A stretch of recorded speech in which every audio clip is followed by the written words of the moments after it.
Hey there, welcome to Thursday Night Blather.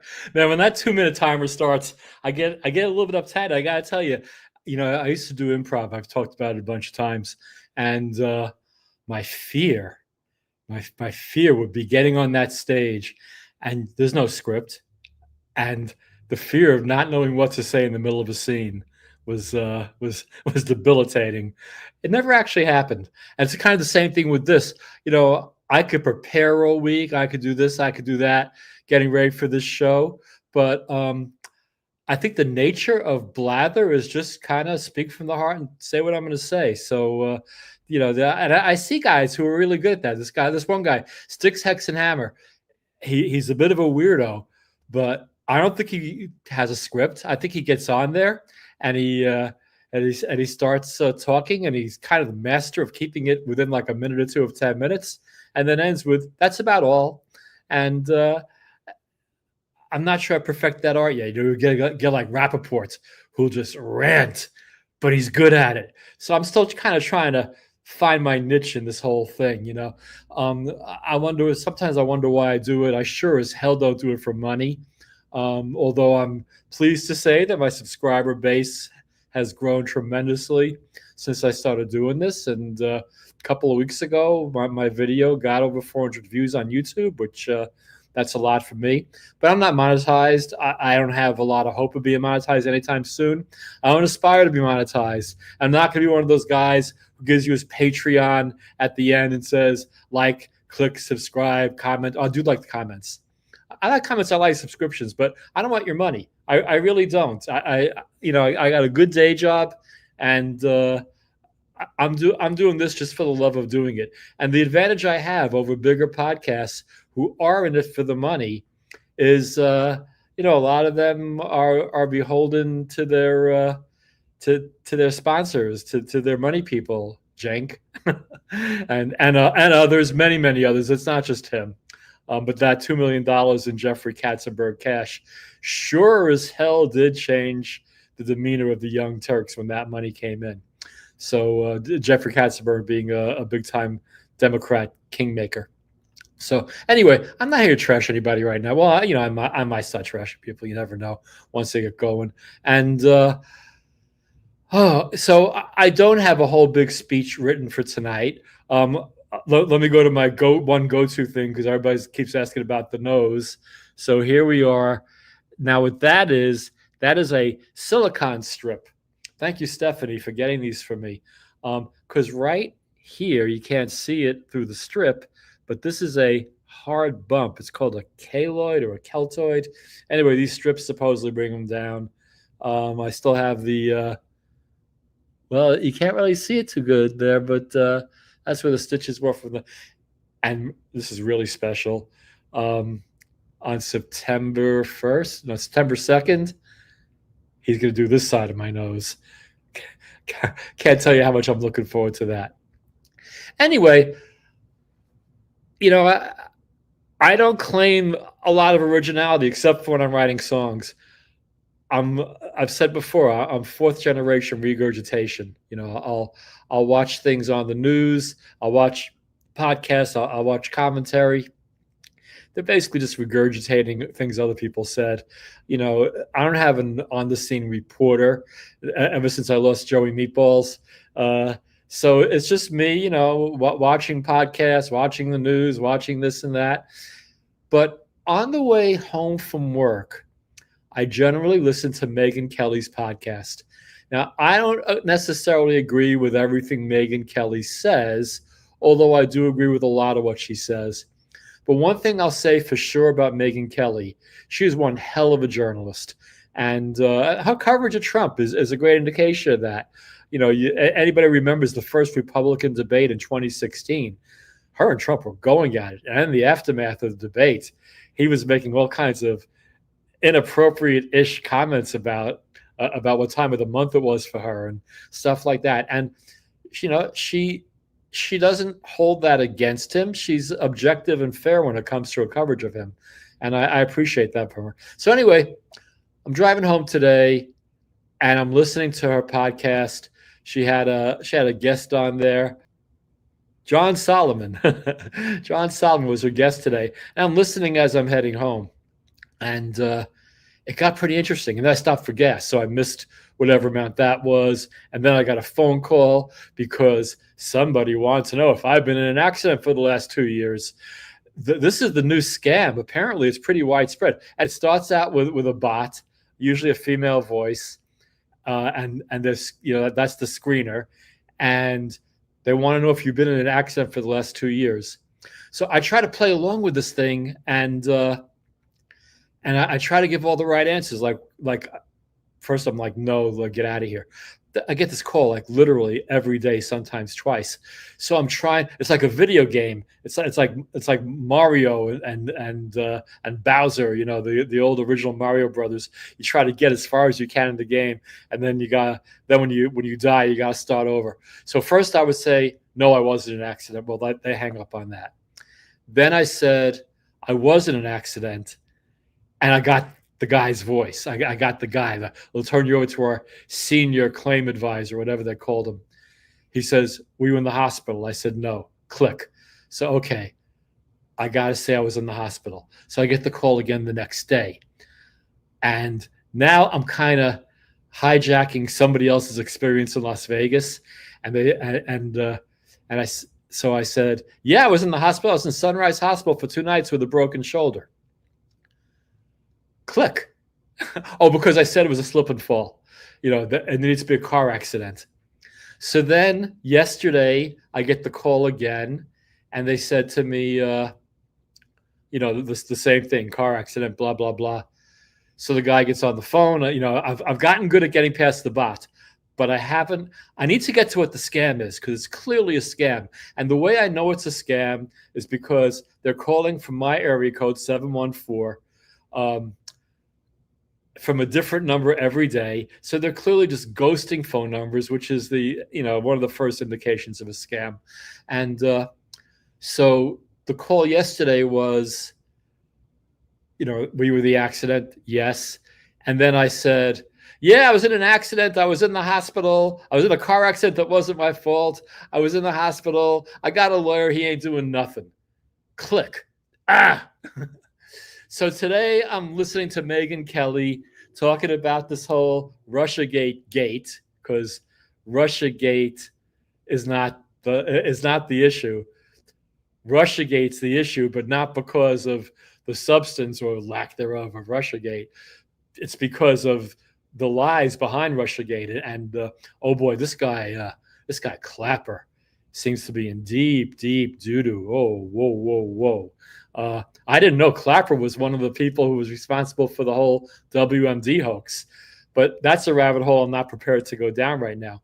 So anyway, I'm driving home listening to Megyn Kelly, and I get the guy or the bot calling about, were you in a car accident?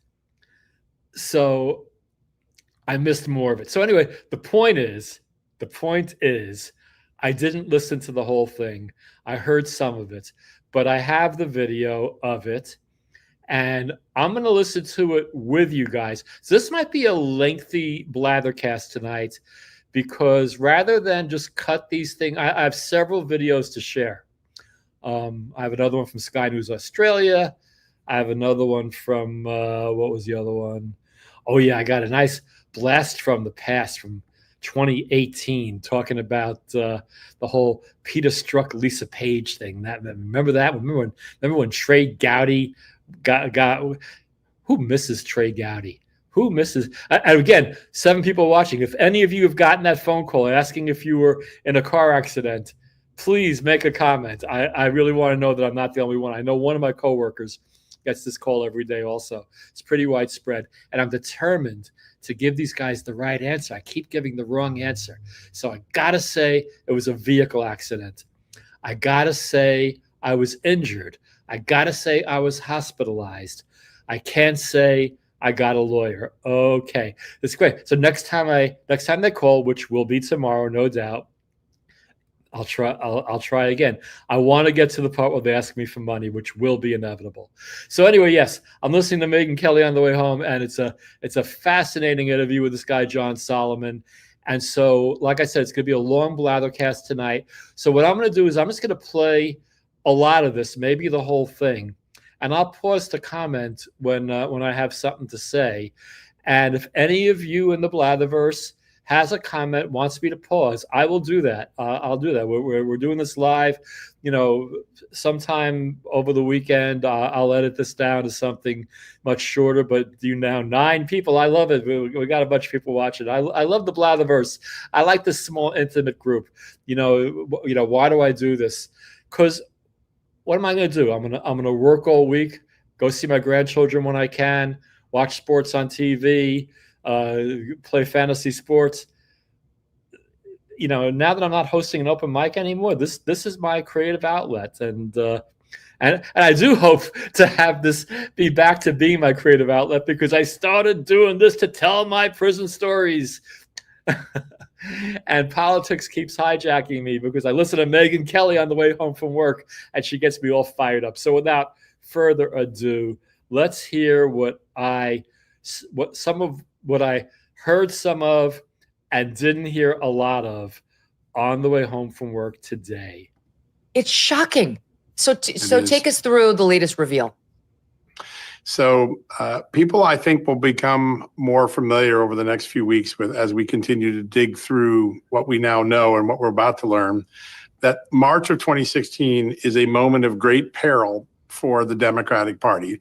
Donald Trump's essentially secured the nomination. They have a populist that looks like the Brexit movement in America, and they're mortified. Hillary Clinton is still trying to crank down her email scandal, and the Justice Department now knows 2 things have happened simultaneously. One, that 3 separate FBI offices, New York, Little Rock, and Washington field office, so 2 powerhouses, and then Little Rock, have all predicated investigations looking at pay-to-play allegations against Hillary Clinton. Some of that predication was based on Peter Schweizer's great book, Clinton Cash. Some of that predication was based on a couple of stories I wrote back in 2015 for the Washington Times. And so they have a confidential human source in one of those cases. They have multiple documents. They have some video and audio footage, and they believe they have a true predicated investigation looking at criminal pay-to-play. Basically, you pay the foundation, you get something from Hillary Clinton as Secretary of State. It's a mortal threat, way more mortal than the complicated email scandal, which you can always blame on negligence. Let me underscore that for a moment, because I remember 2016. What a crazy, turbulent year it was. It's the year that everything changed for me. It's the year that I went into disagreement with the people I came up with. I was a big time Bernie supporter at the beginning of this, at the outset. And I never cared about Hillary's emails all that much. Certainly at the time I didn't. I even remember Bernie's comment in the first debate they had, where he said, I don't want to talk about emails. Whatever. But this pay-to-play thing, this pay-to-play, this is corruption at an obscene level. Let's hear some more. And at the same time that's happening, it's very important to remember, and I'm going to show people these emails soon. These are emails that the Justice Department's had for a long time. Hunter Biden's emails and his records of his business partners have been subpoenaed, and Hunter Biden and his lawyers are panicked. They're going to discover that Hunter Biden was welching on his taxes. He was not paying taxes on Burisma, the money he had gotten in Ukraine. So I never cared about Hunter Biden paying taxes or not paying taxes. What I cared was the existence of his job with Burisma and how it tied to the corruption of then Vice President, the big guy, Joe Biden. Set that stage, because March of 16 is a moment of calamity. March through May, there are multiple Democratic scandals that potentially put Donald Trump in a much better position to win the nomination, because the Democratic Party is going to look like the party of corruption. And it's in that moment that Sally Yates steps into the void and says, shut it down. And think about this. Donald Trump's on the campaign trail chanting, lock her up. It turns out the FBI has some evidence that might lock her up if they can get through the official prosecution.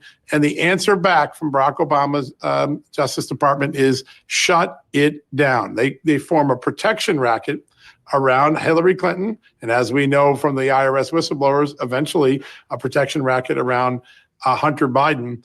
And then they pivot and they start to legitimize a false investigation against Donald Trump. That is the spring and summer of 2016. And there are just some remarkable dates that we all need to remember because they are going to be seminal to the conspiracy. The first is January 6, 2016, 4 years, or excuse me, January 6, 2017, 4 years before the January 6th that Democrats like to talk about.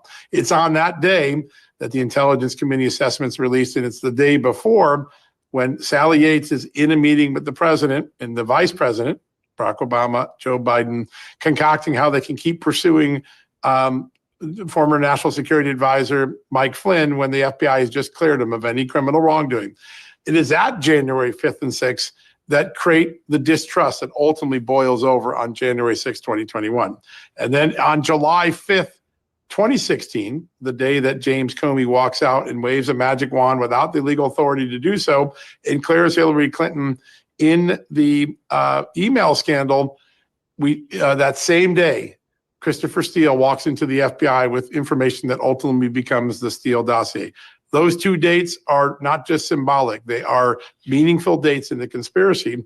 And in between those two dates, the FBI is pressing to open up a very serious criminal investigation. And that's when the Obama Justice Department decides we're going to shut it down. So this would have been James Comey at the top of that Yes. FBI, whose three Yep. field offices were looking into Hillary Clinton. So, I mean, That's right. he presumably knew about it. And I guess at this point was okay with it because according to this report, he was not the one to shut it down. It was his boss, Sally Yates, is effectively over him as the deputy attorney general.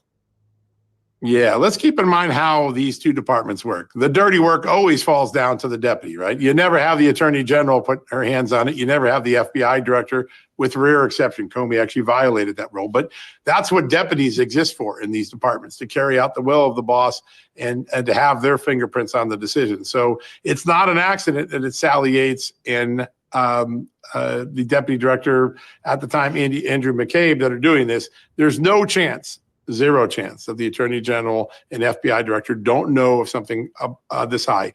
These are what are called politically sensitive investigations. The director always gets, as does the attorney general, they get advised when there's a politically sensitive figure who's now under criminal investigation. Now, we got to go get that evidence still. That's part of the paper trail.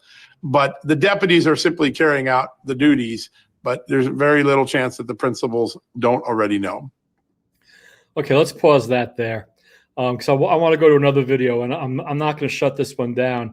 I'm just pausing it. Here's a blast from the past. This is Trey Gowdy. At the time, he was the head of the Oversight Committee in Congress. I miss Trey Gowdy being in Congress. I got to tell you, he's a decent journalist, but he was one hell of a firebrand when he was in Congress, especially when there'd be a hearing with the Oversight Committee. So let's hear from Mr. Gowdy. I'm going to play the whole 15 minutes of this video because it's just that powerful. There's a text exchange between FBI lawyer Lisa Page and FBI agent Peter Strzok from August the 8th of 2016. In that text exchange, Lisa Page wrote, "Trump's not ever going to become president," right with a question mark, and then right with a question mark, and an exclamation point in case anybody reading it may have missed the point of her emphasis. Peter Strzok responded, no, he's not. We'll stop it. Do I have that text exchange right? You do. Now, Lisa Page was an FBI lawyer who worked on the Clinton email investigation. That's correct. Did she also work on the Russia investigation? She did. How about the Mueller special counsel team? She did for a period of time. All right, so we're 3 for 3 on her working on the two most important Bureau investigations in 2016 and beyond. Now, is this the same Lisa Page that Andy McCabe used to leak information to a news outlet? She was his special counsel, and as we indicated in our earlier report, she was the individual through whom he provided that information. Wasn't there also a text about an insurance policy in case Trump won in a meeting in Andy's office? She was part of that text string too, wasn't she? Correct. That was on August 15. All right. So this August 8 text was not the only time FBI lawyer Lisa Page was able to use the text feature on her phone. This is the same Lisa Page who admonished the agent interviewing Hillary Clinton not to go into that interview loaded for bear because Clinton might be the next president. And it's the same Lisa Page who said Trump was loathsome, awful. The man cannot become president. Clinton just has to win, and that Trump should go F himself. Now, most of those comments were before the Clinton investigation was over. And we are somehow supposed to believe that she did not prejudge the outcome of that investigation before it was over. She already had Hillary Clinton winning. I don't know how you can win if you're going to wind up getting indicted and or plead guilty or be convicted of a felony. So I think we understand the first half of that text pretty well. She didn't want Trump to win, and she wanted Clinton to win. Now for the response. Senior FBI agent Peter Strzok wrote, no, he's not. We'll stop it. Now, I think this is the same Peter Strzok who worked on the Clinton email investigation. Do I have that right? That's correct. Same Peter Strzok who not only worked on the Russia investigation when it began, but was one of the lead investigators at the inception of the Russia probe.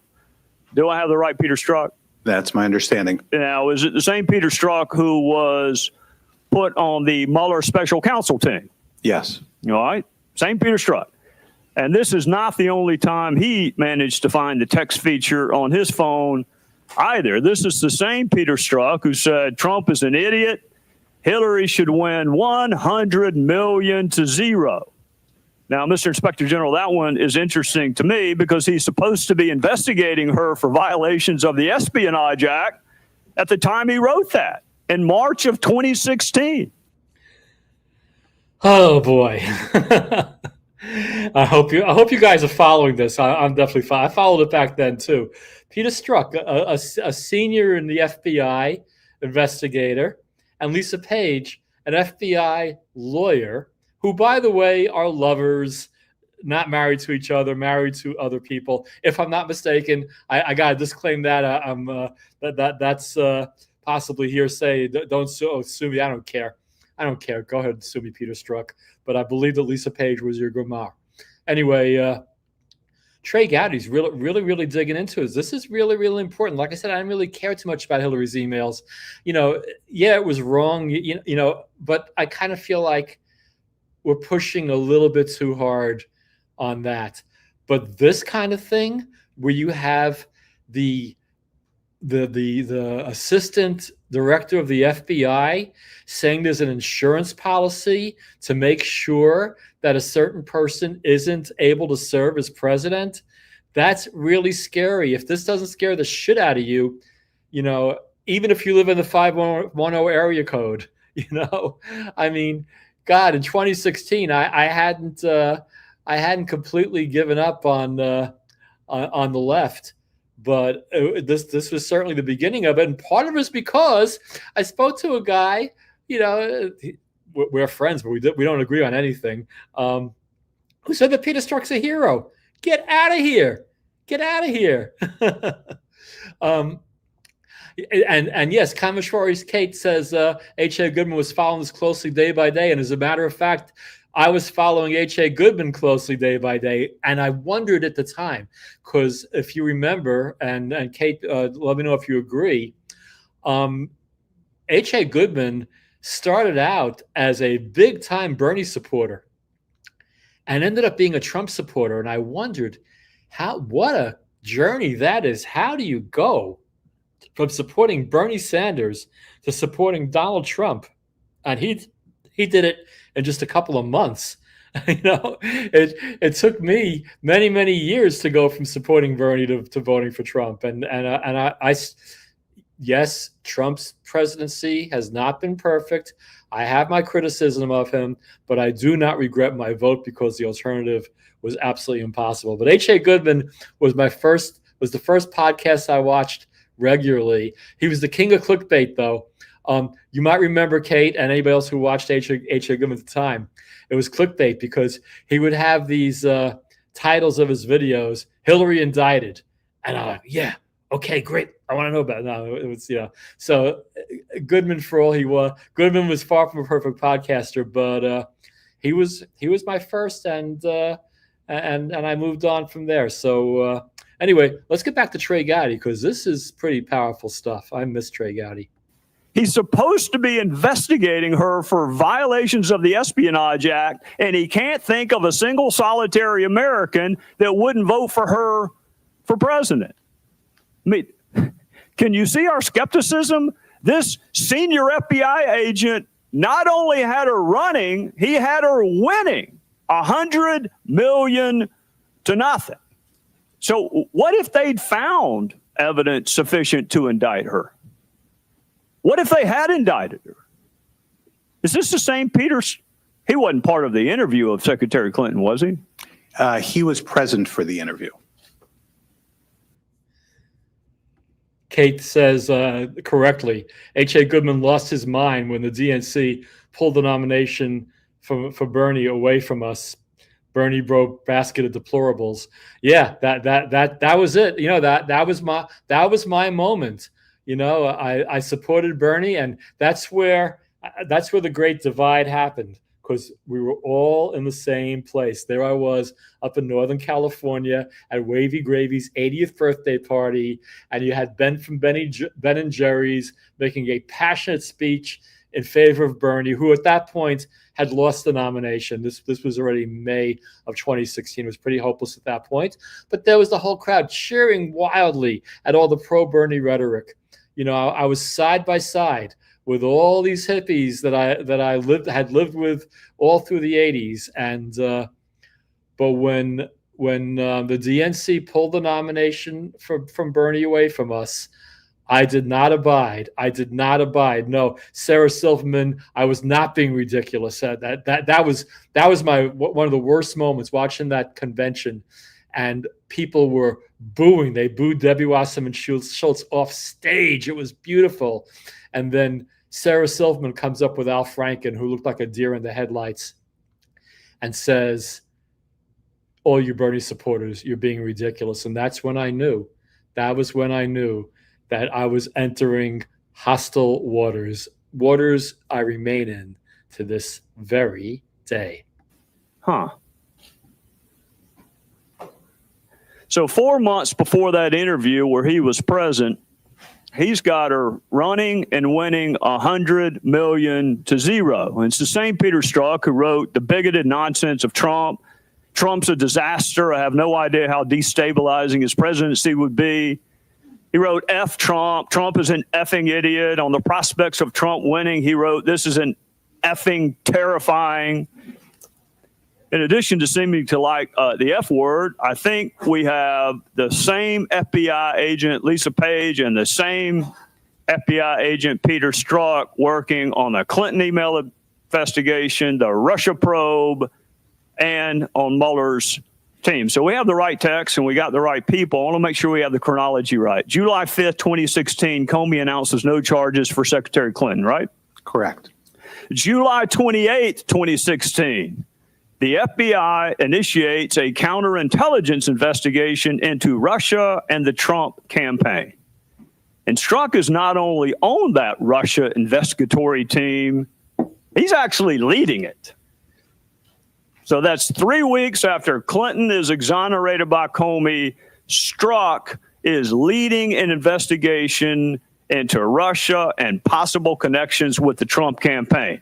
That's on the 28th of July. Now on the 31st of July, 3 days after the Russia investigation began, Strzok wrote, "Damn, this feels momentous."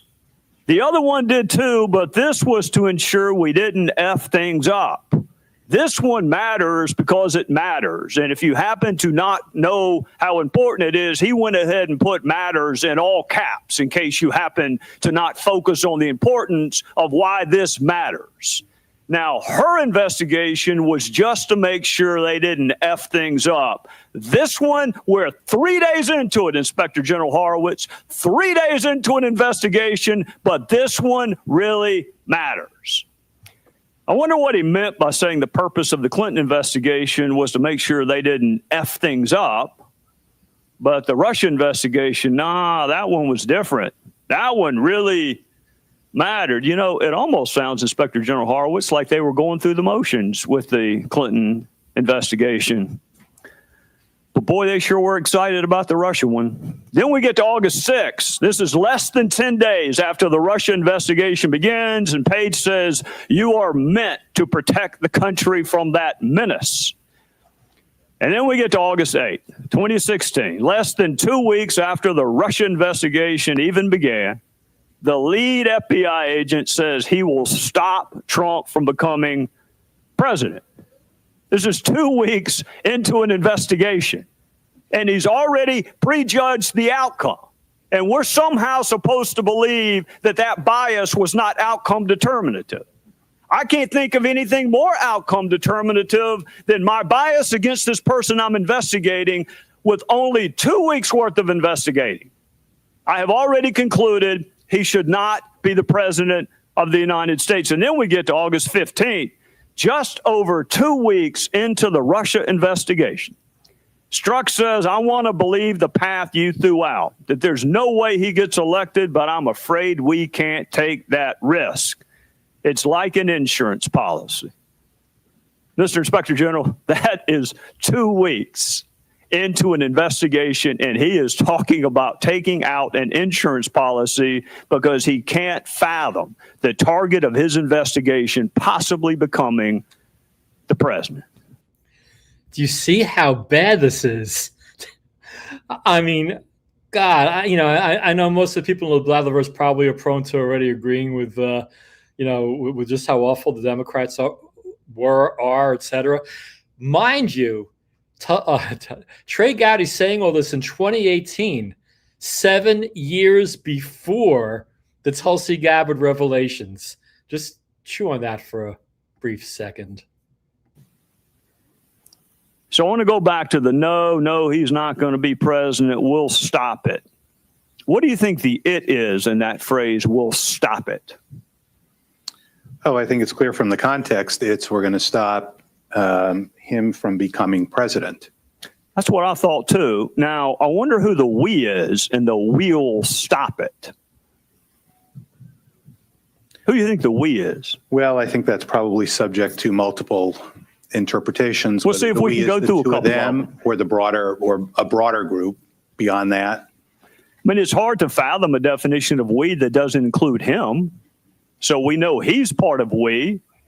You could assume that the person he's talking with is FBI attorney who also happens to be working on the Russia investigation. She may be part of the we. But I wonder, Inspector General, did you find any other FBI agents or FBI attorneys who manifest any animus or bias against President Trump? We did. How many? We have found 3 additional FBI agents, as we detail in the report. And were any of them working on the Russia investigation? Sorry, let me just write 2 agents and 1 attorney. 2 other agents, 1 other attorney. Were they working on either the Russia investigation or the Mueller probe? I believe 2 of the 3 were, but I'd have to just double check on that. Okay. Now, Bob Mueller was named special counsel on May the 17th, 2017. 1 day later, Mr. Horowitz, 1 day later, Peter Strzok is back on his phone texting some more. For me, in this case, I personally have a sense of unfinished business. I unleashed it with the Clinton email investigation. Now I need to fix it and finish it. Fix what? Well, there is outlined in the report what Mr. Strzok's explanation for. Oh, I know what he said. Was. I'm asking the guy who had a distinguished career in the Southern District of New York and had a distinguished career at the Department of Justice. Would you rather cross-examine Peter Strzok on that explanation, or would you rather direct the examination on that explanation? Probably cross-examine. That's what I thought. How about finish it? When he said, I unleashed it, now I need to fix it and finish it. What do you think he meant by finish it? I think in the context of the emails that occurred in August and the prior August that you outlined, I think A reasonable explanation of it, or a reasonable inference of that, is that he believed he would use or potentially use his official authority to take action.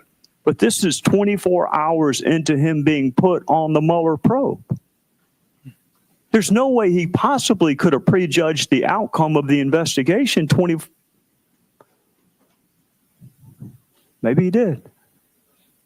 Maybe that's the outcome determinative bias that my Democrat friends have such a hard time finding. Inspector General Horowitz, if one of your investigators talked about Lisa Page and Peter Strzok the way they talked about Donald Trump, would you have left them on the IG investigation? No.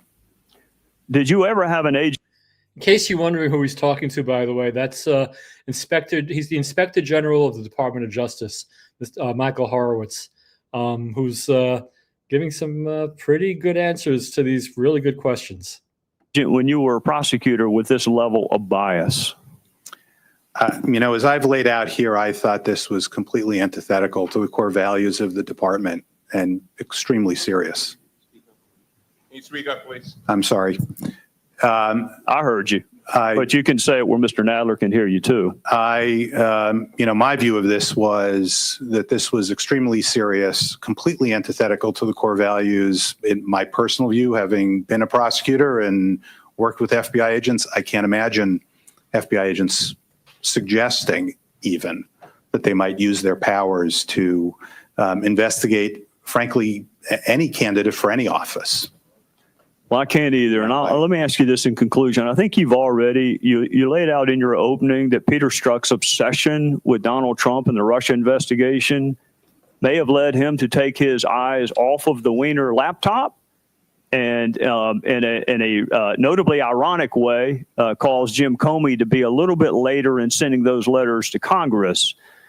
So that is one example of outcome determinative bias. But I got to ask you, you used to be in a courtroom. You were on the side of the United States and you worked for the Department of Justice.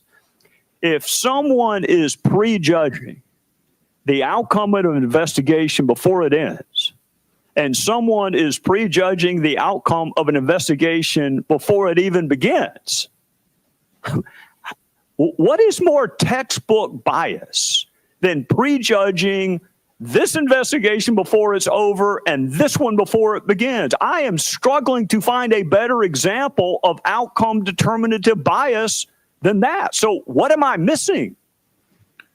Well, I think certainly with regard to the Russia investigation you mentioned, as you know, we are looking at that in an ongoing way.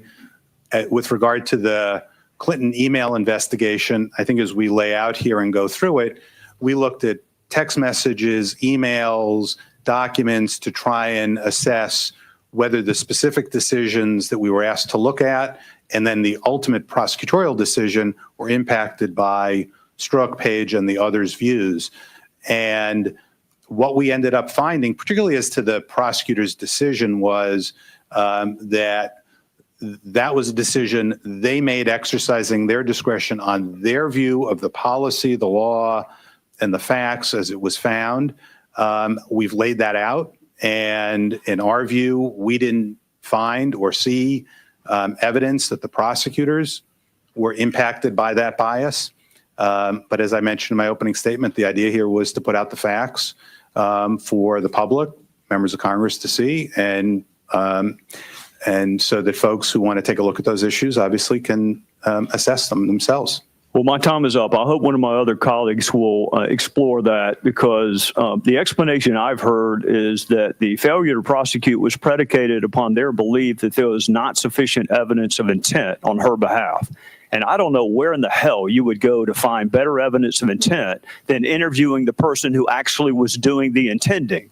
And when you make up your mind that you're not going to charge someone, and you make up your mind that you need to not go in loaded for bear, and then you read the 302 and there's not a single damn question on intent, it is really hard for those of us who used to do this for a living to not conclude they'd made up their mind on intent before they even bothered to talk to the single best repository of intent evidence, which would be her.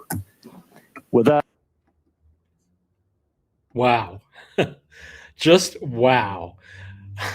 I'm not going to say I have sentimental memories of 2016 or 2018 when all this was coming down, but people need to be held accountable.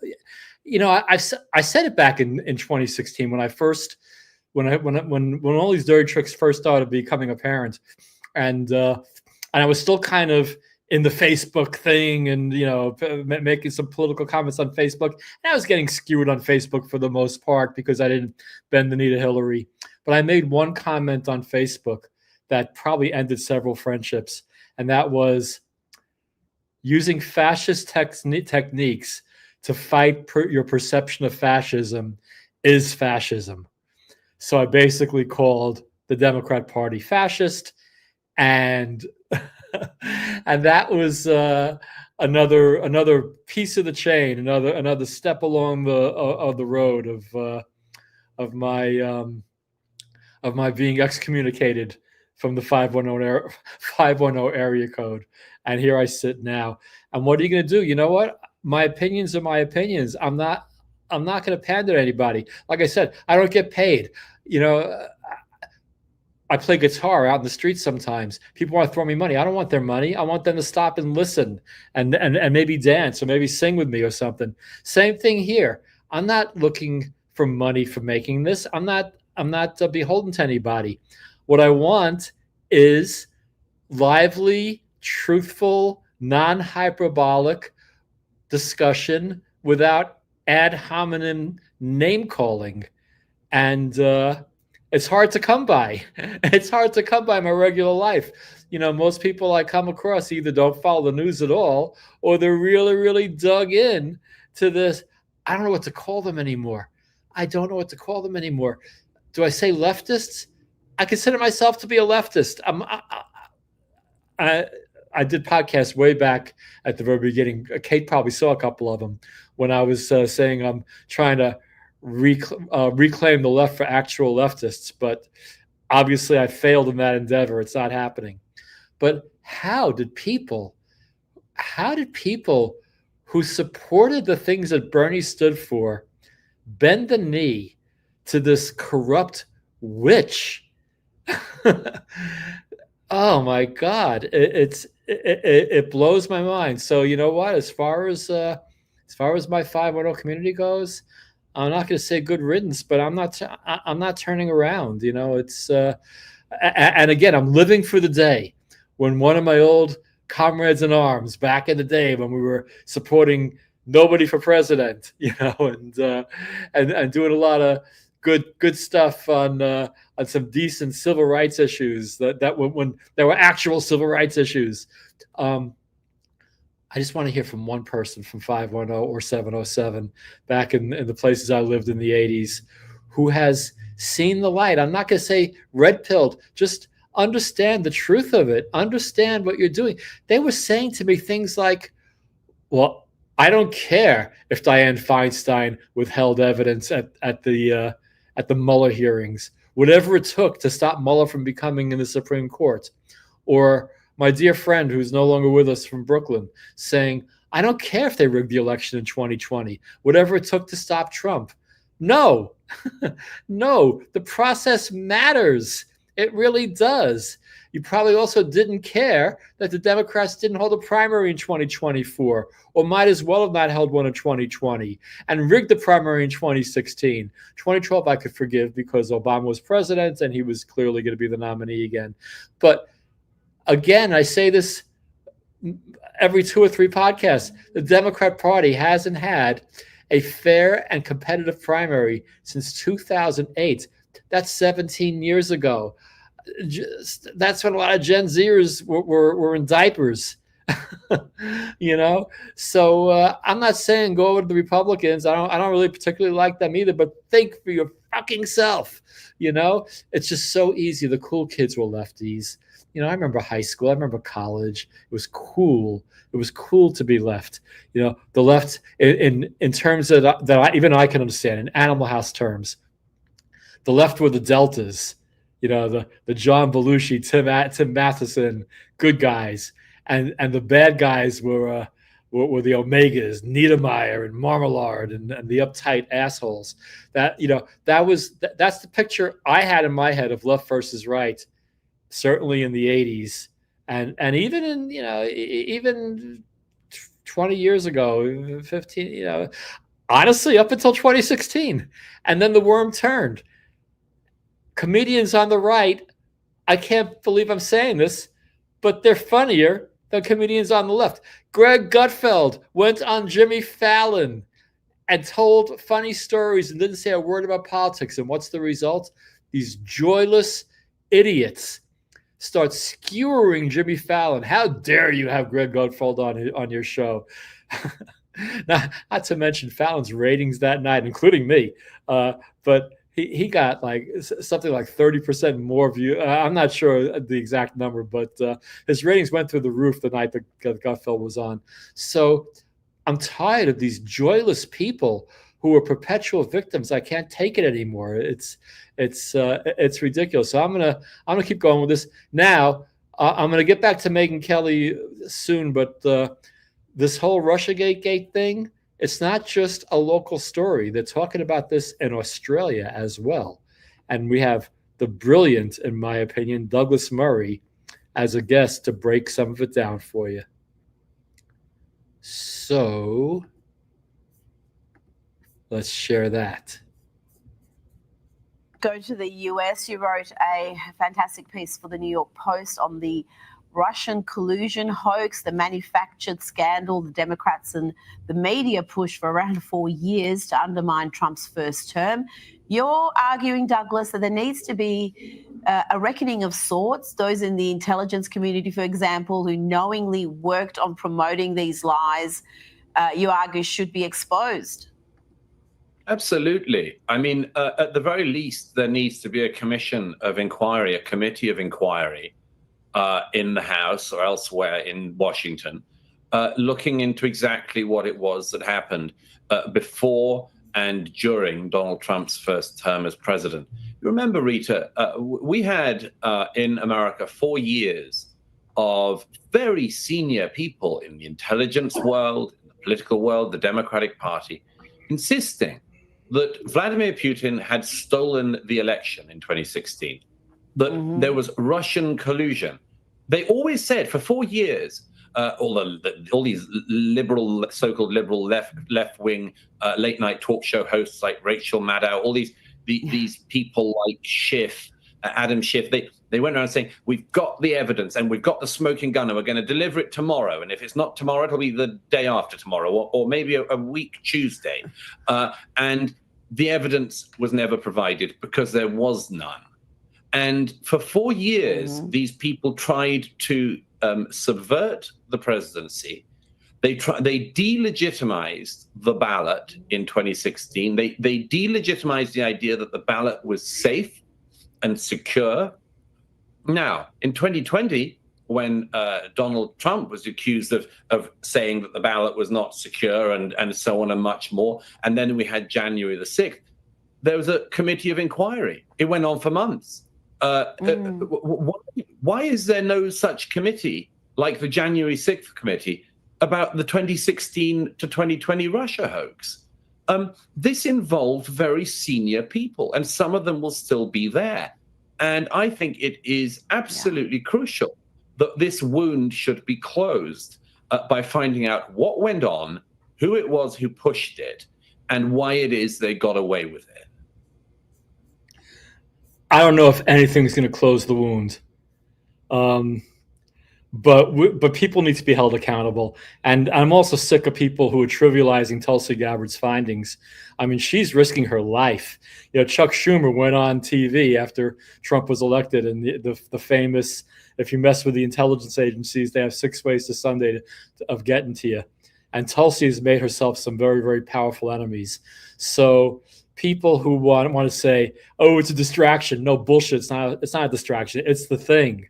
It's the thing. This is our democracy at stake. This is a cabal of awful, awful people who got a lot of power, and some of them are still around. You don't just weed the garden in one day. There's a lot of weeds in the DOJ garden right now. So anyway, let's get some more Douglas. Well, you don't want to hear me. I think there has to be not just complete transparency now, but some consequences just to restore trust in the whole process, and also to prevent this from happening again. There's got to be some disincentive other than being named and shamed, because this was such a shameful period, and the media's complicity in it, as you explained, was notable. Before you go, I want to show you this New York Post front page today. It's one for the ages. African American meets Native American. They're calling it Elias Summit. I played some footage of this yesterday of Elizabeth Warren, not just cozying up to radicals or Mamdani, but really saying the Democrats need to follow his lead, that he's somehow got the formula for success. And Douglas, it's hard to deny his brand of politics is becoming very much normalized in the Democrats, and they may look at what's happening in New York and think they can replicate that elsewhere. Oh, absolutely. This is a huge test for the Democratic Party, the Mamdani issue. That front page, for anyone who doesn't get the joke, and it's a very good one, is that, of course, Mamdani, when he was applying to university, among other things, some years ago, said that he was an African American. He wasn't actually an American at the time, let alone an African American. And of course, Elizabeth Warren, Senator Pocahontas, had claimed throughout her career to be a Native American, and she turned out not to be at all, to absolutely nobody's surprise, except perhaps her own, because she'd pushed this lie for so long. These are two fakes and frauds meeting up and finding common ground. But Mamdani's a great test for the Democratic Party. It's not surprising that Elizabeth Warren has cozied up to him. She'll get onto anything that she thinks is new, glitzy, and radical. But it's going to be a big test for more senior figures in the party. Are we going to find out whether Chuck Schumer has any moral standards? Will it turn out that other senior Democrats have any basic principles? Or will they just run along with this radical left socialist and all of the toxic politics that he brings with him? Will they think that that's the future? If they do, I have to say it's rather hard to see how there's any very good future for the Democratic Party when they next go to the national polls. Douglas Murray, thank you so much for your time tonight. Great pleasure as always. Douglas Murray, I really like his journalism. He's really, really good on Israel. I'm not going to go into the whole Israel thing tonight. I usually do, but I'm focusing on all this 2016 stuff. There was so much. You had Hillary's emails was probably the most benign of all of it. You had the Hillary pay to play, which if it's not already clear from what I've shown, it'll be clear in what I've yet to show. That she was selling access to the Secretary of State's office if you donate to the Clinton Foundation, and we knew this at the time, but they just they slow walked or just didn't investigate or buried it. Whatever, we're just supposed to swallow it. I never swallowed it. I'm sorry. I don't swallow it now. And so this all kind. You see, you had the Russiagate. You had Biden's pay to play when he was vice president. Let's not forget 10% for the big guy. Let's not forget how Biden went on TV and bragged about how he had a prosecutor fired in Ukraine because he threatened to hold $1 billion in aid. This is before the war in Ukraine. And the prosecutor that he wanted fired happened to be the prosecutor that was investigating Hunter Biden. Because Hunter Biden had this $500,000 gig at Burisma with no experience whatsoever in the energy sector. 10% for the big guy. and so much more. These people are filthy. And I'm ashamed that I once supported the Democrats. I did. This is what happens. This is the old power corrupts, absolute power corrupts absolutely. Democrats had absolute power. Obama was a hugely popular president. George W. was a hugely unpopular president, and looked like the Democrats were going to skate for a long time, and it sure as hell looked like Hillary Clinton was going to be elected president, even after all the dirty tricks that she pulled. Bernie Sanders, if I'm going to be straight with you, which I always am, Bernie Sanders cost her that election, because people like me would have voted for her if the whole Podesta email scandal and the whole fixing of the rigging the primary against Bernie, if that didn't come to light, a significant number, tens of thousands, maybe hundreds of thousands of people who might have voted for Hillary or would have voted for Hillary either voted for a third party or went ahead like H.A. Goodman and supported Trump. So if you got a problem with everything that's happening in the country now, you can blame Bernard. And that was awful also. My God, Bernie gets us all excited. Somebody made the greatest metaphor. He said, Bernie just had us drink an entire 6-pack of Mountain Dew and then said, go to bed.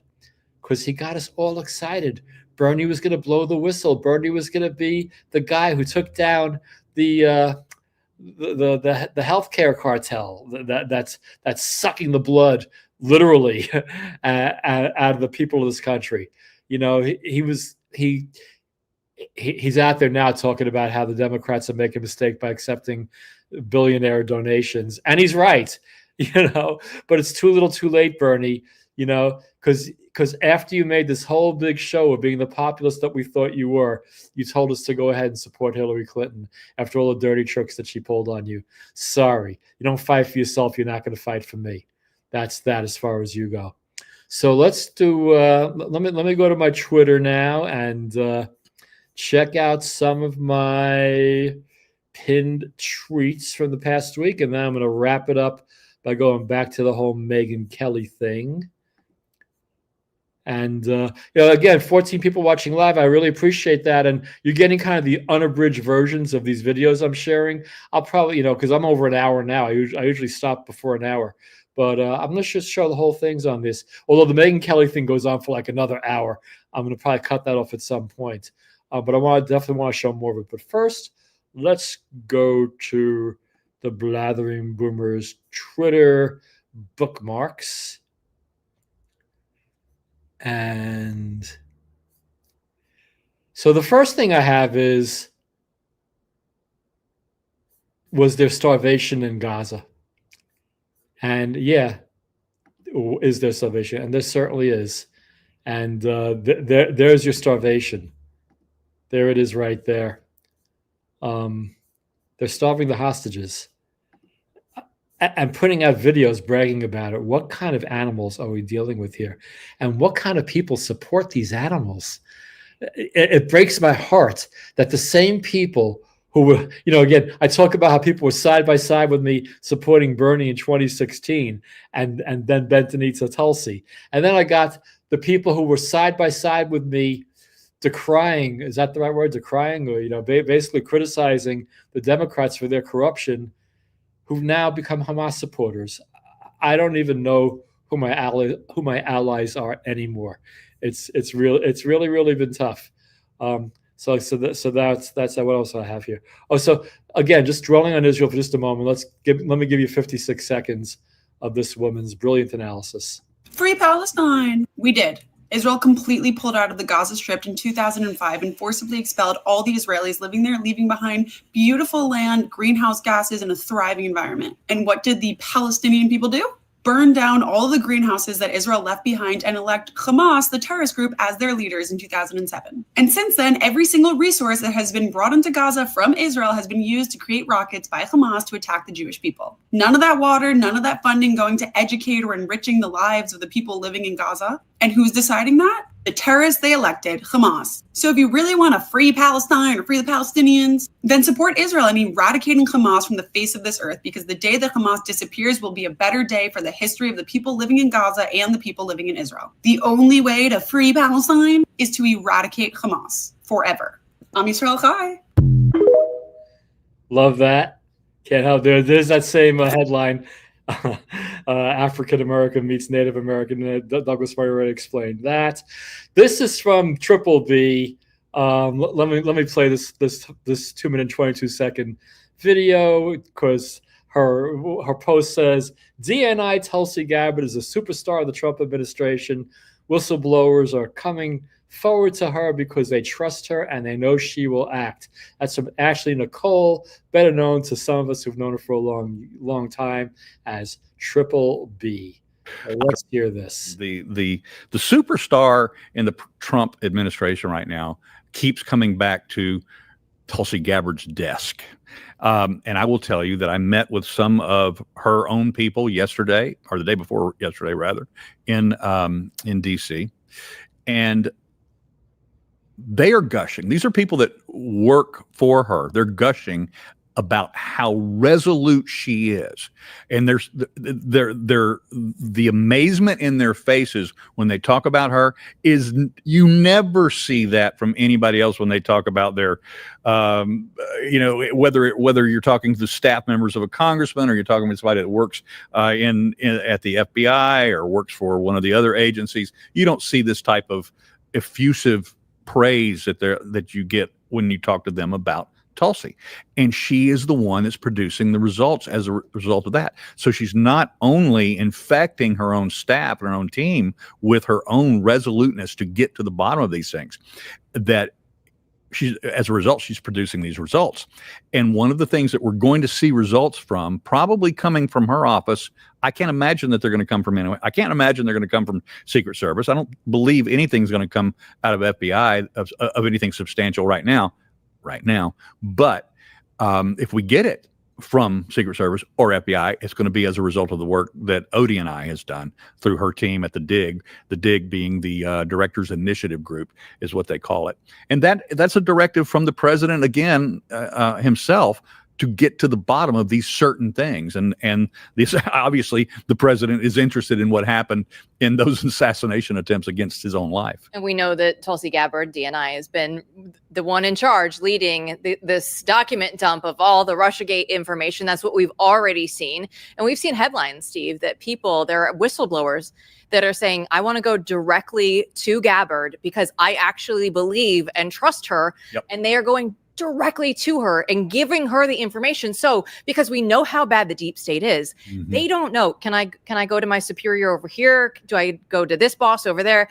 I don't know where to go. You know who I'm going to go to? I'm going to go to Tulsi Gabbard because I can trust her. Right. Okay. So I wanted to stop my just losing it here. Okay, there we go. So yeah, that was from Ashley Nicole. She's such a hardcore OG Tulsi supporter. She had a baby about 5 years ago, and she named her baby Tulsi. So this is one legit Tulsi supporter with skin in the game. Kate, back when I was talking a little bit ago before that video about how alliances are coming and going. Kameshwari Kate says, hope I'm pronouncing your name correctly, by the way. She said, that's by design. We don't know who our allies are anymore. One of my early podcasts, I basically did the math. It was in the quadrillions. If you ask 50 yes or no questions that have roughly a 50-50 chance of being right or wrong, the odds about the point being, ask 50 political questions and the odds of two people agreeing on all 50 are in the quadrillions. It's really, really hard. So I'm finding that I agree with some people on some things and disagree with people on other things. And I think I've yet to find anybody who agrees with me on everything. It's very rare that somebody could be anti-democrat corruption and also pro-Israel. that by itself is a rare combination. So anyway, it goes a lot deeper than that. But hey, honestly, agree with me. Just the only place I draw the line, the only hard pass, is if somebody blatantly is a Hamas supporter and cheerleads what they did on October 7th.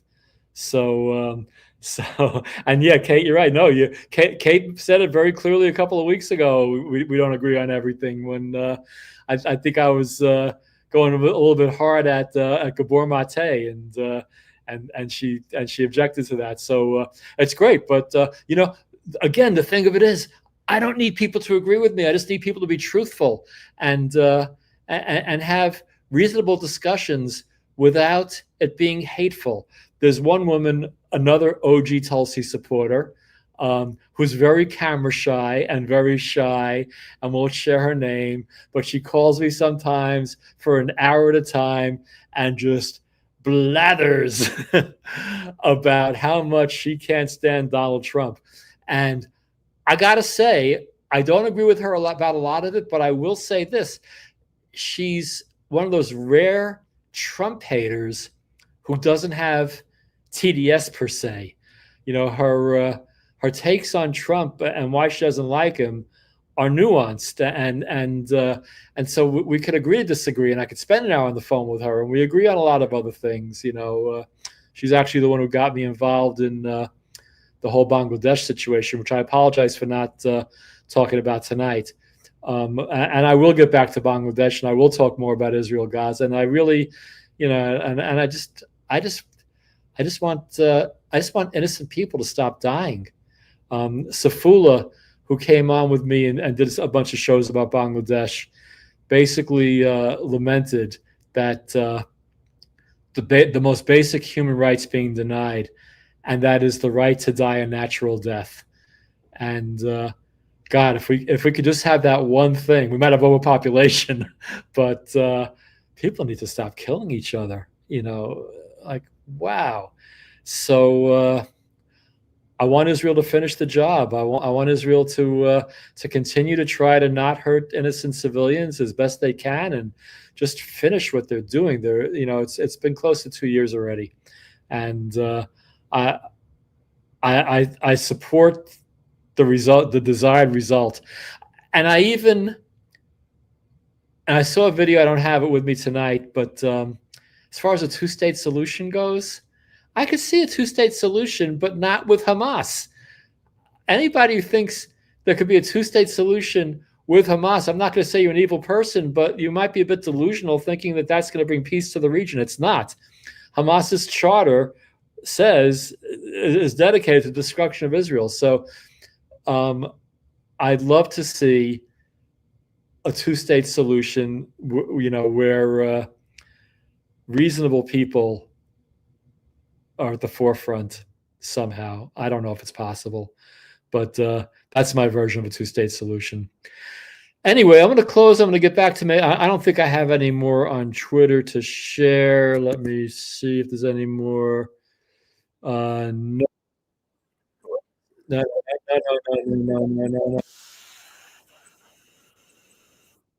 She started talking out of turn, even though I like what she was saying.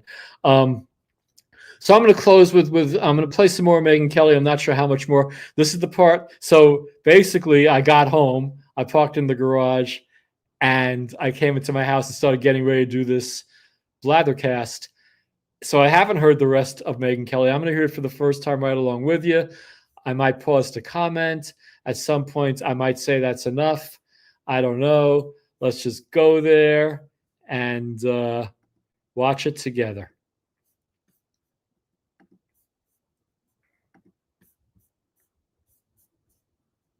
Okay, so we're not ready to give James Comey any credit whatsoever for the 3 field offices digging into Hillary Clinton. More than likely, he was in on the plan to kill it. We don't have the evidence of it yet. We're just supposing at this point, but we do have the evidence that Sally Yates killed it. And the report seems to suggest, because this is a memo, John, that was written by a DOJ lawyer. And this lawyer seems to be whistleblowing on exactly how this went down, saying like the FBI was looking into this, and Sally Yates at DOJ, where this whistleblower or this lawyer works, shut it down. Yeah, I'm not sure he's whistleblowing. This might actually have been an exercise of CYA, right? Covering a little bit of a tail here, because the lawyer is a DOJ lawyer who's been detailed to the FBI. So that happens a lot. Agency people get moved between agencies. So he comes from the Justice Department. He's working for the FBI, and he writes this memo down so that everybody has their story straight about why the FBI took a dive on Hillary Clinton. And the goal here is to show, hey, the agents in the field were doing their job, but political pressure on top was coming in. But he says in writing the memo, this is where I was trying to take it, but he says in writing the memo that they've been told to shut it down by Sally Yates, but he seems to say without explanation, like she didn't say, here's why. Yeah, I think when we get to the bottom of this, the goal here was to say the FBI was a victim here. The mean old Justice Department kept us from doing this. And so when you read it, you see what needed to be chronicled, which is, normally when an FBI agent has a criminal predicated investigation, you go to your local U.S. attorney, you get a grand jury started, you get subpoenas or search warrants, and you start finding out whether a crime should be prosecuted. What happens after the order from Sally Yates shut it down is the FBI goes and tries to get that normal cooperation that happens every day, 30, 40 times a week between FBI agents and their affiliated U.S. attorney's office, and they find a common refrain. We can't help you. You have to go alone on this. Well, you can't go alone. An FBI agent can't get a grand jury subpoena. Every U.S. attorney's office is following the direction of Sally Yates and saying, we just can't help you. Sorry, we don't want to go there. Not going to happen. And then on top of that, their own boss, Andy McCabe, the number 2 official, is saying, no overt action unless I approve it. And that was very troubling to the FBI agents on the front lines. Here's why. Everybody knew by that time that Andy McCabe's wife had run for as a Democrat for a Virginia State Senate seat and had solicited financial help from Terry McAuliffe, the Virginia governor and the longtime protege of the Clintons, the former chief fundraiser of the Clintons. He's the guy that presided over the 1990s Asia fundraising scandal that left such a dark mark over the Clinton presidency. So they know this guy. I forgot about that. I forgot about the connection of McCabe and McAuliffe, and how this is all tied together. Clinton, the emails are the least of it. The pay to play from the Secretary of State Clinton, the pay to play for Obama, Russiagate. It all ties together, and I just don't understand how my friends keep abiding by this. Come on. All right, let me stop. Let me keep going. It's conflicted. His wife is beholden to the Democrats and to somebody that Hillary Clinton relies on to raise money. And more so, at the time Andy McCabe did that, it turns out the FBI had an open investigation against Terry McAuliffe. So the agents now are very suspicious. Why is Andy McCabe allowed to ride herd on this when he has a conflict of interest? And why is the Justice Department not helping us when every time we go for a grand jury, we normally get our help? They knew the fix was in it. At some point, this lawyer is asked to put together a chronology so that there is a record of exactly who said what when. And that's what this document represents. Mm-hmm. The interesting chronology shows that in March of 2016, the U.S. Attorney's Office for the Eastern District of Arkansas informed the FBI's Little Rock investigators. Again, as you point out, there are FBI investigations in Washington, D.C. and New York, and in Little Rock, which is where the Clintons, of course, lived for many years. So it shows that in March of 16, the U.S. Attorney's Office for the Eastern District of Arkansas informed the FBI's Little Rock investigators that then Deputy Attorney General Sally Yates ordered the federal prosecutors to shut it down, to quote, shut it down. This is new per your reporting in the Kash Patel release. So that's March of 2016, Little Rock FBI is being told to shut it down. Then we get to August of 2016. Federal prosecutors in the Southern District of New York and the Eastern District of New York purportedly said that they would not support the investigation into the Clinton Foundation, according to this timeline. No explanation was given. That's August of 2016. In June of 2016, so in between the bad news to the Little Rock investigators that came in March, and the bad news unleashed by SDNY and EDNY in August of 2016. So in June of 16 was the Bill Clinton, Loretta Lynch meeting on the tarmac. We covered that on Fox News. It was Oh Lord, do you remember that? Do you remember that chance meeting between Bill Clinton and Loretta Lynch on the tarmac at Phoenix Airport? As if, yeah, and Kate's right. They knew the fix was in, and I'm hoping that Tulsi unfixes the fix. Here we go. was such a big deal. Everyone It knew was. something happened on board that airplane where they just happened to meet. That was the story they wanted us to believe, that the planes just happened to land at the same place at the same time in Phoenix. And they claimed they did not discuss anything. They didn't discuss any DOJ investigation, nothing. Yeah. But they never had problems again after that, as according to this timeline, John, with the Clinton Foundation investigation. Yeah, you got it right. And listen, this is something I've been saying for a long time. If you remember 5 years ago, I was on Fox and helping people understand the Uranium One investigation. The Uranium One investigation was one of the allegations that this set of corruption probes were predicated on, that a transaction was allowed to go, American and North American owned uranium was allowed to go to Rosatom and Vladimir Putin's uranium agency around the time that large transfers of money went to the Clinton Foundation, and Hillary Clinton's State Department is one of the approval points in that thing. That's another thing that H.A. Goodman was screaming about back in 2016, talking about how the Obama administration with Hillary as Secretary of State sold 25% of our uranium to Russia. That's one of the predications that they were looking at the time. That detail was in the FBI's hands, but it wasn't in the public's hands yet. And there's a confidential human source that is assisting that part of the investigation. You'll see in the timeline, there's a mention of a CHS, confidential human source. So that's going on and it's heating up. And I've always argued that I don't believe the tarmac meeting could have been about the email investigation, because Hillary Clinton's lawyers knew by mid-June that the FBI was shutting down the email case, that it was going to be a recommendation of no prosecution, and they weren't worried about it anymore. I know that for certain as a reporter who was talking to Hillary Clinton's legal team. They knew in mid to late June that they were out of peril. We didn't know yet. We didn't know till July 5th, but they knew. They also knew that Little Rock was bubbling up on a corruption investigation. And I think the more likely thing that we all ought to be focusing on is, did that come up in the meeting? Was there any mention of the foundation? And two, was some of the concern about the emails on Hillary Clinton servers, not the classified information, but what might have been chronicled about what the secretary was dealing with that had relationships to donors at the Clinton Foundation? I think that is a very significant question that the FBI was trying to get to the bottom of and didn't. And I'm going to remind you of one thing we learned from Tulsi. A few weeks ago, we learned that there are 5 thumb drives of evidence in the Hillary Clinton email investigation that were never looked at. That is the explosive annex that got released with the help of Chuck Grassley, with the help of the president. At my request, I made the request to the president. No one has ever exploited what is on those 5 thumb drives. And we ought to now all be pressing to get that information. I've already filed a Freedom of Information Act request. 5 thumb drives. Maybe there's some evidence on those thumb drives that would relate either to classified documents or to the Clinton Foundation case. And I think that is a place now that if the Justice Department revives all of this information, that's a strong place that they're likely to start.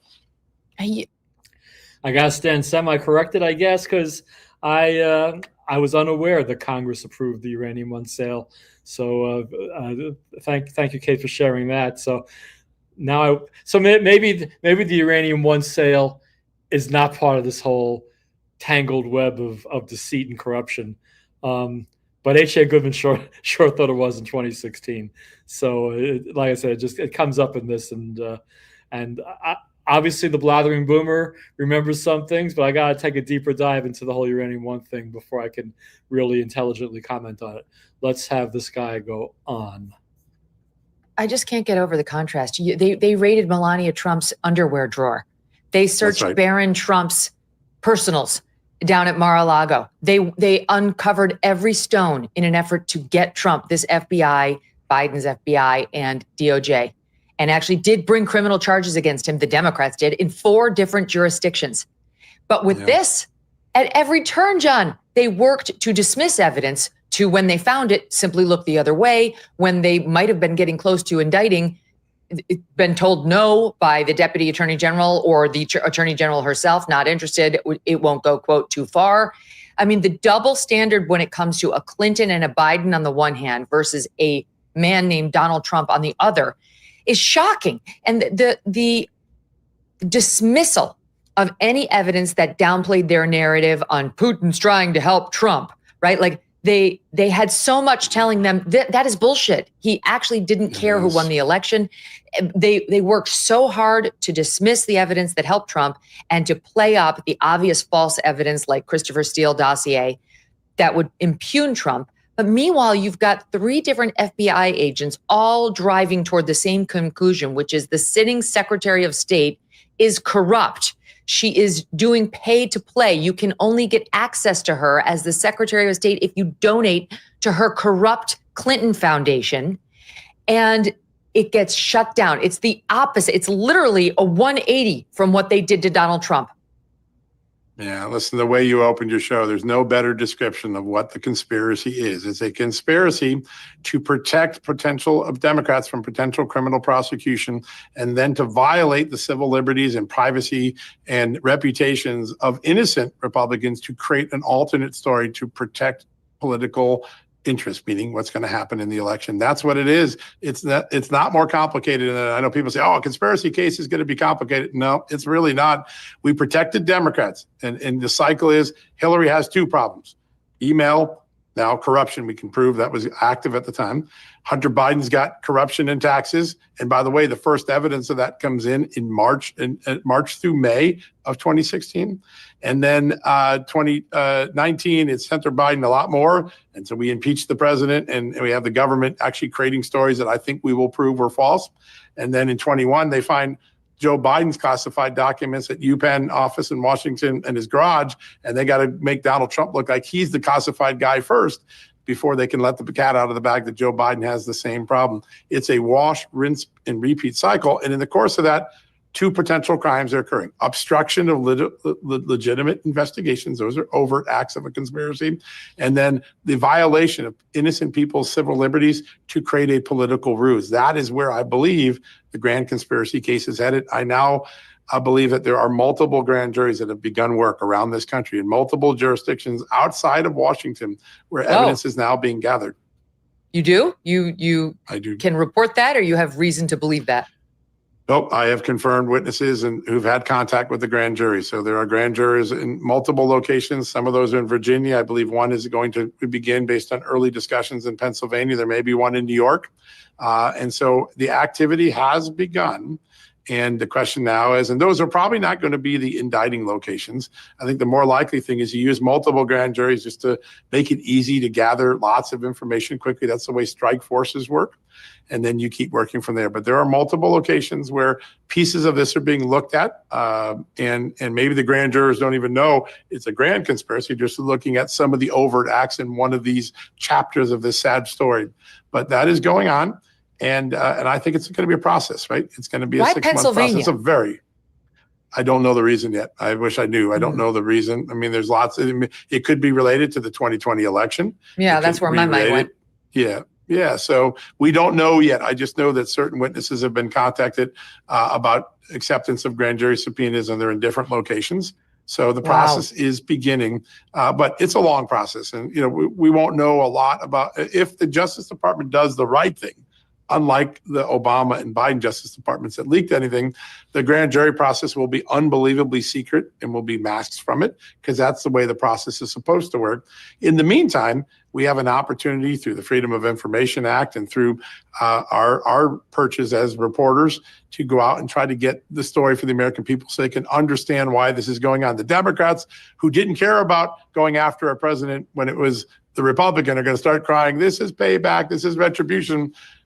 We need Americans to understand it's not payback and retribution. There are legitimate legal questions here.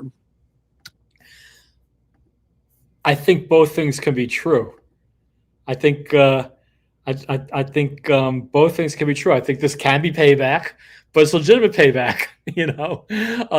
I like to believe that even if they didn't do all that nasty shit against Trump, that this would be happening anyway. But both things could be true. Even if this is payback, it doesn't delegitimize the fact that it needs to happen. Okay, I got a few comments. H.A. Oh, so I haven't watched H.A. Goodman lately, Kate. H.A. has a hard on to see Madam Fancy Pants go down. Yeah, well, he's had that hard on for a long time. He better go see a doctor because it's lasted 40 hours or more. He certainly has. And also, I guess we have to retract the retraction about Congress. We're not sure now whether or not Congress approved the Uranium One sale. So I have homework to do. I'll look into that, and I will. Oh, I won't. You know what? I won't be here next week. I will not be here next week. I'm going to go see my grandchildren. Hey, I lose count of how many I got. I got 6. I got 6 of them. So I'm going to be out of town next week, and then so let's see. Today's the 14th. So August 28th. I will not do a live stream. August 21st. August 28th will be the last Thursday night blather of 2025. I'm going to be honest with you. The week after that, football starts, and Thursday night is a football night. So I'm moving back to Tuesday nights. It is what it is. But I'm deep in the whole fantasy football thing. I took Saquon Barkley as my number 1 draft pick this year. I had the 2nd pick, and I hope he runs for 3,000 yards. We'll see what happens. Anyway, yeah. So I'll be back here on the 28th, and then starting in September, I'll be on Tuesday nights, starting September 9th. So anyway, well, let me play a little more of this because I think they're getting close to one of Megan's commercial breaks. I got one more comment from Kate.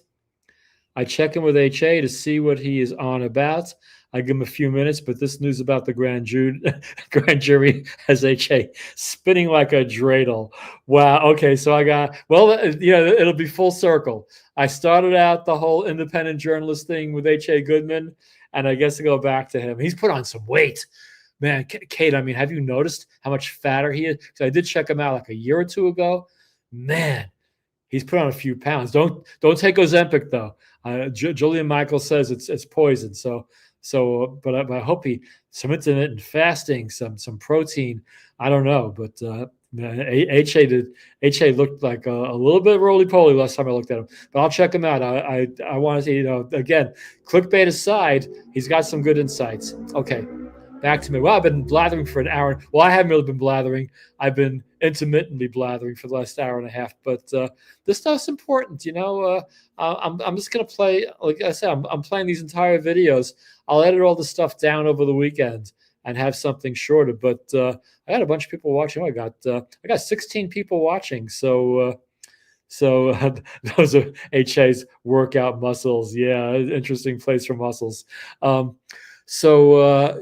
got 16 people watching. You guys have been, I am humbled, thrilled and humbled that 16 people have given me an hour and a half of their time to listen to things that I think are important. So I'll thank you guys again at the end of this video. But right now, let's get back to Megan. And I mean, all that comes to mind in response to that is, as Socrates or Aristotle might have put it, suck it.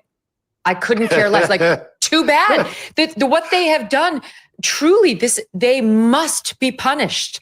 They must have skin in the game, real skin in the game, or they really will, A, just have gotten away with it, and B, do it again. A couple of questions here.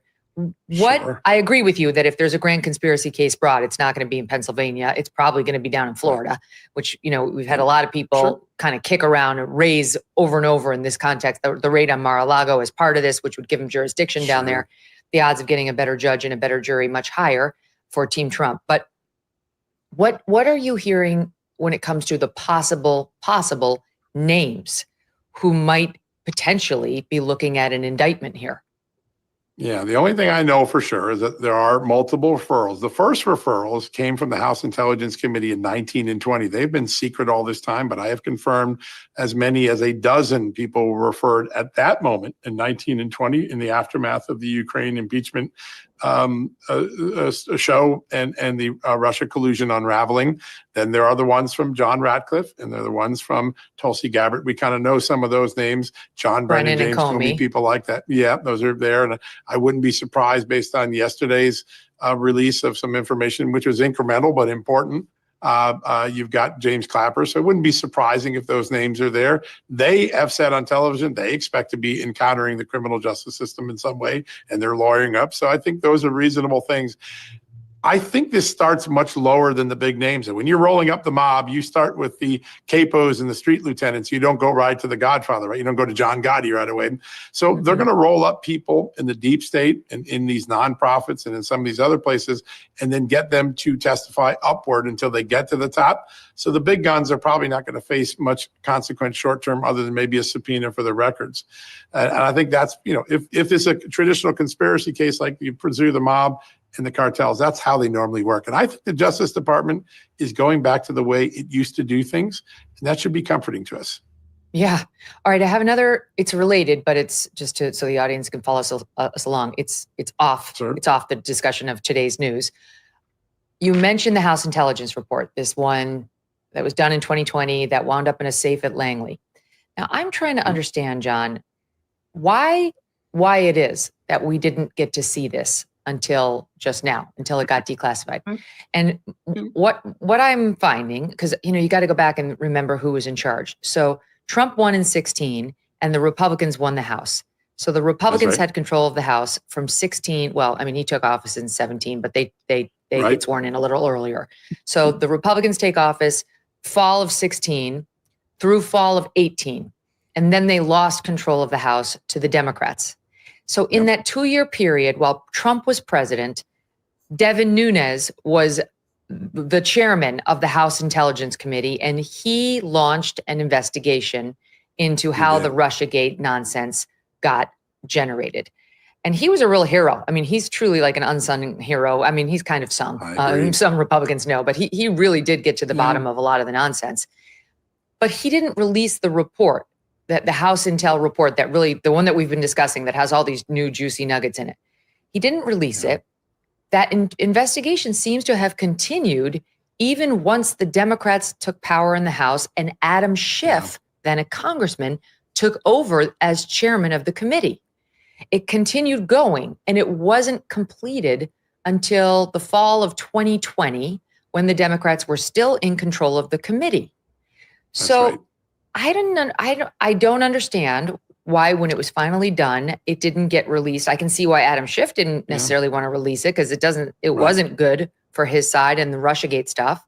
But why wouldn't a Republican have leaked it? What I'm reading online is that it's the Republicans who sent it to the CIA, and then the CIA didn't want to declassify it, and they put it in this safe at Langley. So why would the Republicans not have made sure this thing got leaked and made public in 2020? Why did it go underground for 5 years with all these revelations in it? I have no idea what his answer is going to be, but that's a question a lot of people are asking. It's like, why, Trump had the White House, Trump had Congress. Why wasn't this all exposed during Trump 1.0? So let's see if he sheds some light on it. Because Republicans filed the law. This had highly classified information about sources and methods. Some of it is still redacted, even in the version that we got in the last couple of weeks. So they weren't willing to do an Adam Schiff, which is, we'll just leak classified information. They followed the law. I think they believe that their Republican president and his administration would get it out there. But the CIA under Gina Haspel often wasn't very friendly to the Republican House Intelligence Oversight Committee. That's Trump's CIA director. Keep going. Yep. Recommended by Mike Pompeo. And I think when history looks back over time, it is that intelligence apparatus under Gina Haspel that allowed some of the Ukraine things to go on that we now know to be bogus. It's that intelligence apparatus that slowed down Devin Nunes until he was in the minority. And then once you're in the minority, the only way you can force it out is by a vote of the committee. You're going to lose that vote because you don't have enough members. So the system that steel curtain. I used to cover football, and I was a sports writer early in my career, and everybody remembers the great Pittsburgh Steelers defense. No one could get through that line. They were called the steel curtain. Donald Trump faced a steel curtain. It was at the Justice Department. It was at the FBI. It was at the CIA. It was at the ODNI. And the secrets that could have exonerated him or informed the American people got trapped in that steel curtain until just a few short weeks ago. It is remarkable that they were able to keep things a secret for 6 years. And by the way, we're not done seeing some crazy secrets exposed. There's going to be more troubling things ahead than anything we've talked about this week. Oh my gosh. All right. Well, just clear your schedule every day at noon until this stops. One not unrelated question to that, question. The Senate Intel Committee and its report. Yep. This is the Democrats' favorite thing to point to. Yep. They say there is no scandal here whatsoever, and you need look no further than at Marco Rubio's Senate Intelligence Committee, which they claim verified all the things in that January intelligence community assessment. It's not true. They did not support that, all, like the key conclusions on collusion, et cetera, or Putin wanting to help Trump. But it did generally support what the ICA had found. And one thing all along we've been asking is why? And I've heard different answers from different very smart people. What's your answer to that, John? So I saw this split as I was reporting. I was breaking a lot of the early Russia collusion reversal stories, even before Devin's story 18 report came out. And I continued to be on Fox for a long time. And that kind of every night we'd unravel it on one of the great shows. I met an unusual schism inside the Republican Party. And that schism on one side would be someone like Paul Ryan, who wanted to believe that the FBI would never mislead Congress. And so for the longest time, Paul Ryan's like, John, I think you lost your marbles, dude. I think you're over the line here. Trust me, I'm getting the stuff you don't see. And I'm like, Sarah, I'm getting the stuff you aren't seeing. And at some point in the late summer, you could go check this, late summer of 2018, he gave me a statement saying, I was wrong. There is a problem here. We were misled and I'm pissed. And that was the first pivot moment. The same sort of mindset, which is, they're Republicans who want to believe that the institutions we used to trust and they could still trust. And so they were believing the briefings they get from an Andy McCabe, a Pete Strzok, and a Bill Priestap inside the FBI. Obviously, those briefings were not nearly as complete as we would later learn. On the other side were the Devin Nunes's, which is, listen, I'm just a common sense guy. None of this makes sense. I know what the FBI tells me in these classified briefings, and it doesn't make sense. And I'm just too curious not to find out the truth. And that schism played out. The largest group of institutionalists, the people who still wanted to believe the institutions would never mislead Congress, were on the Senate Intelligence Committee. Marco Rubio wants to believe in institutions. I think he did. And certainly Bill Burr did. And, the Senator Burr was a huge critic of President Trump from North Carolina. And so he's the chairman for most of the time. That report is Marco gets to release it because Burr leaves, but Marco's at the end of that process. And I think at the end of the day, all of those members look back and say, all right, I know what I wrote then, and I wrote it with what I was being told. But the truth of the matter is we weren't told a lot of things. I'd love to see what Marco Rubio would say about that report today. I think he has been one of the true truth tellers in the early Trump administration. He's made big things happen. And if he believed in the institutions back then, look at what he's done to the State Department since he got in. He eviscerated an institution that had been completely corrupting the American public's expectations. And the State Department and USAID are a little bit, that tells you something. Marco Rubio finally figured out the institutions were the problem, not the solution. Mm-hmm. And last question, Michael Schmidt, New York Times reporter, married to Nicole Wallace of MSNBC. He was on her show yesterday. They did not disclose that they're married. I'm sorry. That is a serious problem. I mean, I've had my husband, Doug, on this show to promote his books. His latest book was a big bestseller, is nonfiction. Even in that context, I disclosed to the audience, this is my husband. The audience must know if you have a bias toward the person you're bringing on. They must know that it's absolutely irresponsible to have him on to discuss Russiagate, a scandal in which he is caught up, and have him opine on the scandal as an objective reporter who's got arm's length from the whole controversy. This is extremely corrupt, but that's not what I wanted to ask you. She did ask him some questions about the Senate Intel Committee report. And actually, it was the day before on his podcast, The Daily, on his show. That's right. Yes, his Right. newspaper's podcast, that he tried to dismiss that House Intel Committee report, John, by saying it's done by a bunch of partisan hacks. It was all these Republican partisan hacks. And like, they're the outlier. They differed from the Senate Intel Committee report, kind of like dismissing it. Like, what do you expect a bunch of MAGA faithful to write in assessing whether Trump was colluding with the Russians? Your thoughts on that? I had a fascinating episode in the summer of 17. My office at that time, I was working at the Hill, and I was right near the New York Times Washington bureau office. And I was going out to lunch. I was taking a couple interns who had done a good job. We just going to get a sandwich and shop for a little bit. And I was walking down the street, and one of the New York Times reporters, who I knew for a long time and respected, confronted me on the street and started screaming and yelling. I mean, he literally was trying to get into fisticuffs with me, screaming that I was ruining his reputation and that I didn't understand who his sources were, and I was wrong about Russia collusion, and I was ruining his reputation. And he literally was almost to the point of punching me. And I told him, I seriously suggest you should just walk away now. Walk away, calm yourself down. Don't make a fool of yourself in the middle of the street. And you're probably not going to hit me in the middle of the street because there's like 9,000 cameras. And he ran off, still screaming at me. That passion I saw that day tells me something about the New York Times team that has done that reporting. And that is, they're so emotionally invested in the stories that they wrote, that they won Pulitzers on, that they can't separate themselves from the job of what the facts are. You just can't fall in love with a story. That's one of the greatest dangers. It's the ultimate blinders that journalists get when they make a mistake.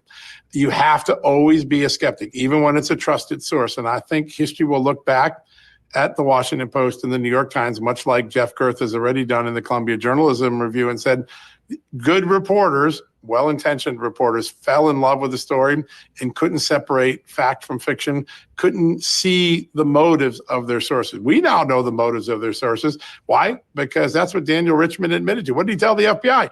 I was trying to take care of James Comey's image and fix it, and I was trying to set future narratives. He was basically using the New York Times to accomplish the work he was being paid to do. He had a motive. I think history will look back at these teams and say, no matter what the Pulitzer Committee says, because I don't think anyone cares about the Pulitzer Committee anymore, their award system doesn't mean anything to anyone. People say, John, you should get a Pulitzer. No, I don't want it. Don't give it to me. I'll turn it back. I don't want it. But I think investigators, these investigative reporters fell in love with their sources in the storyline and couldn't see the facts from the fiction. And that is a problem that has existed in journalism for 10 or 15 years. Earlier generations of reporters have done great work at these institutions. They did do Pulitzer caliber work in the meaning we mean it by, but they got blinders. And I think when you see these defenses now, I mean, if you're still defending Russia collusion now, you're beyond delusional, and the American public has moved beyond you if you're trying to make some defense of it. Well, the great journalists sometimes get it wrong. It's not a perfect profession. When you get it wrong, say so and move on. The other piece of it is, and I watched this happen to you, and I knew you back on the Fox News days, and I knew you to be a man of integrity and your reporting to be very solid, but they tried and still try to paint you as a right-wing lunatic, some sort of a nut job, far-right, unreliable guy, because they have to, because either they're right or you're right. Both cannot be true. And so they engage in the politics of personal destruction. You know, it has to be some fringy right-wing lunatic, right? And you've told us the other day about your, long background at the AP and the Washington Times and other respectable, previously at least respectable outlets. And it didn't matter because your narrative had to be squashed, and so did you. Yeah, I am so familiar with that on a microscopic scale. Again, you get judged for your opinions. You get judged for wanting the truth. Wow. And the Times, they gave themselves Pulitzer Prizes for the Russiagate story, but there's no retraction. They ran this big story about with a photo on the front page of a kid starving in Gaza. I actually have that photo. And they put this kind of photo on the front page of the Times. That poor kid, but that kid isn't starving. So they ran a story on their front page with that photo as proof that people are starving in Gaza. But the truth of it is, the kid has cerebral palsy and a serious genetic disorder, and hypoxemia, low blood oxygen levels. The kid has a genetic disorder. It's not starvation. So they had to retract the story, but they didn't retract it on the front page. They retracted it somewhere, buried deep on page who knows what. And anyway, where am I in all this right now? Okay, so let me. It sounds like Megan and her guest are just about winding it down, which means I'm just about winding it down. But let's see if there's any final thoughts from them. And here you go. I definitely encountered that. And, to me, it turned out to be a blessing because I left a fractured industry that was misleading the public. And I tried to go do something that maybe would help fix it. And I hope before I hang up my spurs one day, people say, hey, people like Megan and John and all the others who went out on their own and started things, they helped fix the problem. They got the American people informed again. You said something and I think you nailed it. The dynamic is, either you're right or I'm right. And that's the personal nature of it that these reporters have looked at. And I've always asked, are the facts right? That's all I care about. I don't care if I'm right or wrong. I just want to get the facts right.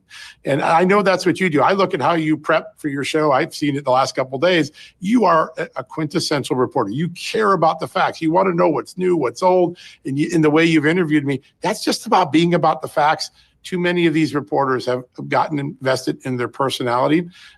When I grew up in the AP, you didn't get a byline, right? You were just by the Associated Press. So your personality didn't matter. Your work is what mattered. And that was a great culture to grow up in. I think reporters have to stop worrying about their personalities and their social media followings and their stardom and who's going to assign them to the next prizes book and get back to, prizes. Yeah, exactly. Prizes particularly. And just get back to the facts. Am I right? Just the facts, ma'am, like they used to say on Dragnet. Let's get back to facts. Facts matter. And I'm so appreciative. I listen to your podcast a lot, and you just focus on the facts. And I think journalism is best when it does that. And it's not about me and you, names and stardom. It's about what the story told the American public, and was it right? We got to get back to that. That's the ultimate panacea. I'm not sure we can, but I'm sure it's all going to try before I retire. Yeah, amen to that. No, my team will tell you, I'm constantly saying, because obviously I'm a Trump supporter and they know that. But I'm constantly saying when we do our editorial for this show, for AM Update, we are not in the business of running cover for Donald Trump. If the facts are bad for Trump, that's going into our report. That's coming into my research. We are not in the business of running cover for him or any Republican or anyone whatsoever. We're in the fact business.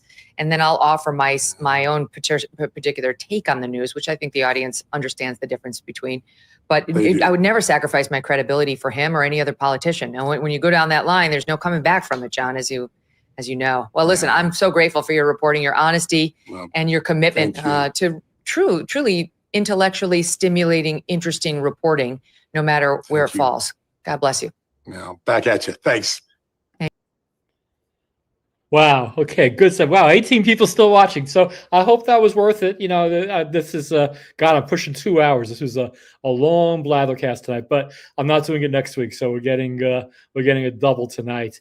Like I said, very early in this, in this Blathercast, I don't agree with everything Megyn Kelly says, but she's truthful. I'm a big fan of the truth. It's what attracts me to Tulsi Gabbard. It's what's always attracted me to Tulsi Gabbard. The day that that it could be shown that she's lying is the day I'll change my tune on that. But I'm just a fan of the truth. And Megyn Kelly, whether I agree with her or not, Kameshwari Kate, whether I agree with her or not, truthful people, and I'm glad it was worth the 2 hours. I really thank you. You guys gave me 2 hours of your time in a world where time is going by really fast and every moment's precious. So thank you so much for all of you watching. Thank you to all who braved the whole 2 hour unedited version of this on YouTube, which will be up for a couple of days. It takes me a couple of days to edit. I'm not sure how much editing I could do on this. I mean, there was the things I played. What can I even cut out? I can cut out my blather, I guess. But anyway, well, without further ado, I guess I'll say the words again. No live blather next week. I'll be back in 2 weeks from tonight, and Again, it's precious to me that you people watch. I keep saying it. You know, I keep being told I overthank people, but I can't overthank people who I've never met who are taking time out of the day to watch this show. So without further, and I'll make a promise right now. A promise right now, because I keep on teasing you with prison stories. I am going to tell a prison story. I'm going to print it out and read it 2 weeks from tonight. It's called Names.